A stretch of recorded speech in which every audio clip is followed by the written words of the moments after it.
আমাদের সোনাগাজী নবিউল্লাহ বাজার ওলামা বাজার পাশে যে 9 নম্বর সুইচ গেট, এই সুইচ গেট অনেকে আমরা গণায় ধরতাম না, অনেকে জানেও না।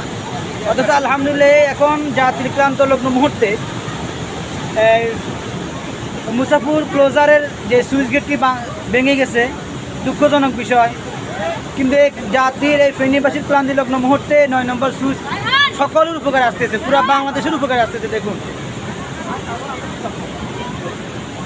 পুরো বাঙালি জাতির জন্য আমাদের এই 9 নম্বর সুইচ গেট কত উপকারে আসতেছে। আল্লাহু আকবার। এই মুহূর্তে নবুল্লাহ বাজার, ইতালি মার্কেট এবং পুরা শ্মশান দিয়ে বাসী, পুরো ফেনীবাসীর জন্য অনেক বড় উপকারে আসছে আলহামদুলিল্লাহ। ওনাদের পরিশ্রম, ওনাদের চোখের পানি, ওনাদের পরিশ্রমের কারণে ওইটাই ব্রিজটা করানো হয়েছে। অনেক কষ্ট করেছে, অনেক ক্লান্তি লগ্ন সময় ওনারা অনেক পরিশ্রম করেছেন।